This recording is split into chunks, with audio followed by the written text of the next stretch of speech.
Assalamualaikum warahmatullahi wabarakatuh. Perkenalkan, nama saya Bayi Indri Parihatin dengan NIM 2024 kelas 2B, Prodi Pendidikan Pancasila dan Kewarganegaraan, Fakultas Keguruan dan Ilmu Pendidikan, Universitas Muhammadiyah Mataram. Di sini saya akan menjelaskan tentang hukum Islam. Hukum Islam adalah hukum yang bersumber dari wahyu Allah Subhanahu wa Ta'ala dan sunat Rasulullah Shallallahu Alaihi Wasallam yang bertujuan untuk mengatur hubungan manusia dengan Allah dan sesama manusia, yang menjadi pedoman hidup bagi umat Islam. Nah, sumber hukum Islam adalah segala hal yang dijadikan dasar dalam penetapan hukum dalam Islam. Hukum ini ditetapkan untuk mewujudkan keadilan, kemaslahatan, dan ketertiban masyarakat yang terbagi menjadi dua, yakni sumber utama dan sumber sekunder. Tujuan memahami sumber hukum Islam, yakni yang pertama untuk mengetahui dasar-dasar penetapan hukum dalam Islam. Yang kedua, memahami prinsip keadilan dalam syariat. Yang ketiga, menghindari pemahaman yang keliru tentang hukum Islam itu sendiri. Sumber utama hukum Islam terbagi menjadi dua, yakni Al-Quran dan As-Sunnah.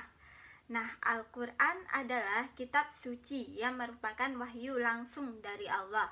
Yang kemudian As-Sunnah adalah segala perkataan, perbuatan, dan ketetapan Nabi Muhammad Shallallahu Alaihi Wasallam. Nah, yang pertama saya akan menjelaskan terkait Al-Quran yang merupakan wahyu Allah yang diturunkan kepada Nabi Muhammad Shallallahu Alaihi Wasallam secara bertahap, yang mengandung hukum-hukum dasar dan prinsip kehidupan. Contohnya dalam Quran surat Al-Maidah ayat 38 tentang pencurian. Yang kedua itu ada As-Sunnah yang merupakan hadis Nabi sebagai penjelas, pelengkap, dan penguat Al-Quran yang merinci hukum-hukum global dalam Al-Quran. Contohnya larangan riba dijelaskan dalam hadis secara rinci. Selanjutnya sumber sekunder hukum Islam. Ada 6, yakni yang pertama ijma, yang berarti kesepakatan ulama atas suatu hukum. Yang kedua itu ada qiyas, yang berarti analogi antara hukum yang sudah ada dan masalah baru. Yang ketiga ada istihsan, yang berarti mengambil hukum terbaik demi kemaslahatan. Yang keempat maslahah musalah, yakni kemaslahatan umum yang tidak bertentangan dengan syariat. Yang kelima ada urf, adat istiadat yang diakui dalam hukum jika tidak bertentangan dengan syariat. Yang terakhir ada sad al-daharai, mencegah hal yang mubah jika berpotensi membawa mudarat. Yang pertama ijma, yang berarti sumber hukum setelah wafatnya Nabi.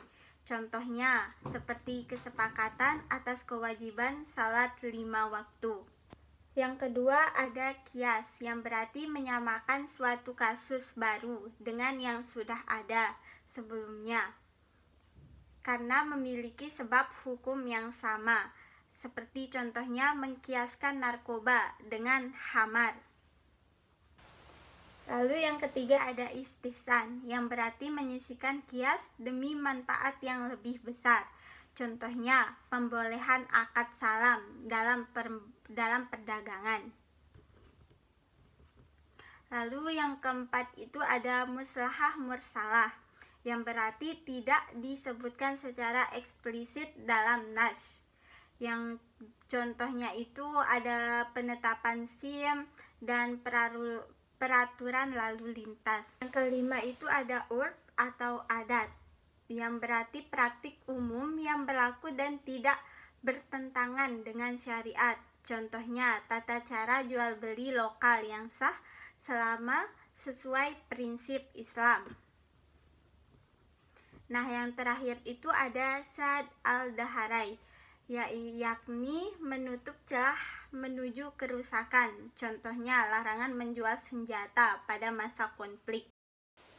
Nah, kesimpulannya adalah sumber hukum Islam yang terdiri dari wahyu dan ijtihad ulama yang bertujuan mencapai keadilan, kemaslahatan, dan ketertiban.